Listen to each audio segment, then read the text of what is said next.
నామస్మరణ మహత్యం. మనం వెలకట్టలేని సంపదలో రెండే రెండు. ఒకటి మనశ్శాంతి, రెండోది సంతృప్తి. ఈ రెండింటిని సంపాదించుకున్న వాళ్ళు ప్రతిక్షణం అఖండమైన ఆనందాన్ని అనుభవిస్తారు. కష్టపడక్కర్లేదు. సంపాదించుకునేందుకు కులదైవ ఇలవేలుపు నామస్మరణ చేస్తే చాలు ఆ వెలకట్టలేని రెండు సంపదలు లభిస్తాయి. ఆధ్యాత్మికత అనే సరస్సులో నామం అనే రాయి వేస్తే శబ్దతరంగాలు వెలువడతాయి. అవి మనసంతా వ్యాపించి శరీరమంతా నిండిపోతాయి. ఏ నామాన్నైతే మనం స్మరిస్తున్నామో ఆ దేవుడికి సంబంధించిన రూపాన్ని మన మదిలో నిలుపుతాయి. నామమే ఆధ్యాత్మిక శబ్దతరంగం. బెల్లం బెల్లం అంటే బెల్లం రుచి మనకు తెలియదు. తేనె తేనె అంటే కూడా తేనె రుచి మనకు తెలియదు కదా. బెల్లాన్ని కొరికి తినాలి, తేనెను నోటిలో వేసుకొని చప్పరించాలి. అప్పుడే ఆ మాధుర్యం మన అనుభవంలోకి వస్తుంది. నిజానికి దైవనామం, దైవం పేరు కాదు. ఆ పేరు స్మరించగానే ఆయన మన దగ్గరుంటాడు. ఇది అనుభవైక వేద్యం. నామం చెబుతాం, శబ్దం వినిపిస్తుంది. మనం రూపంలాగా రూపం కనిపించదు. ఎంతకాలం నిరీక్షించాలి? ఎప్పుడు భగవంతుడు కనిపిస్తాడు అనే సందేహం. అందుకే కొంతకాలం నామస్మరణ చేసి విసిగిపోయి విడిచిపెట్టేస్తారు ఎవరైనా. మనం నిలబడాల్సింది ఇక్కడే. దైవం ఒక అనుభవం. ఇనుప ముక్కను బాగా కాలిస్తే అందులోకి ఉష్ణం వ్యాపిస్తుంది. ఆ ఉష్ణం ఇనుప ముక్క ఎంతవరకు విస్తరించి ఉందో అంతవరకు వ్యాపిస్తుంది. అందులో వేడి కనిపించకపోవచ్చు, కానీ ముట్టుకుంటే చుర్రు మరిపిస్తుంది.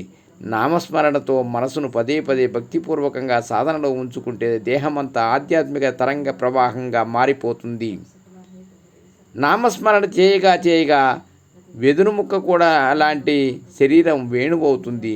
బృందావనంలో శ్రీకృష్ణుడు ఆలపించిన నాదమవుతుంది.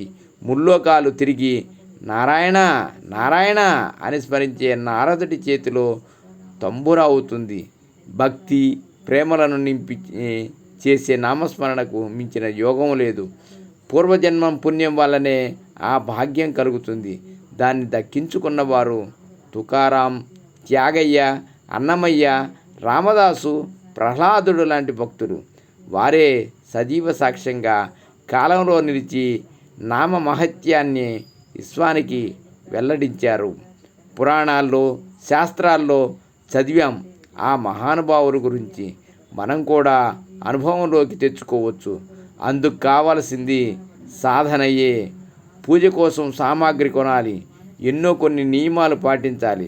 వ్రతాలకు, నోములకు అయితే కఠోరమైన నియమాలుంటాయి. యజ్ఞాలకు, క్రతువులకు శక్తియుక్తులుండాలి. శాస్త్రం తెలిసి ఉండాలి.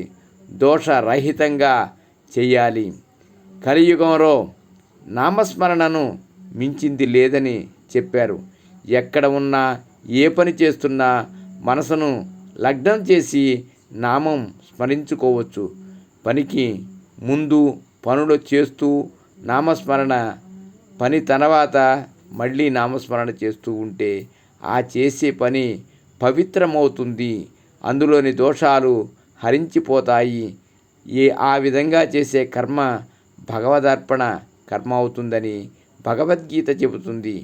భయంలో, బాధలో, సుఖంలో, సంతోషంలో తేనెను పాలల్లో కలుపుకున్నట్టు జీవితంలో నామాన్ని కలుపుకోవాలి. దైవం ఎప్పుడూ మనతో కలవటానికి త్వరపడుతూనే ఉంటాడు. నామస్మరణ ఈరోజు మొదలు పెడితే ఇప్పుడే ఆయన మనకు చేరువవుతాడు. నిరంతర భగవన్నామ స్మరణమే ఆధ్యాత్మిక జీవితానికి బంగారు బాట. సర్వకాల సర్వావస్థల్లోనూ భగవన్నామస్మరణ చేయవచ్చు. విధి విధానాలు, నిషేధాలు లేనే లేవు. సర్వం శ్రీకృష్ణార్పణమస్తు. సర్వే జనా సుఖినో భవంతు.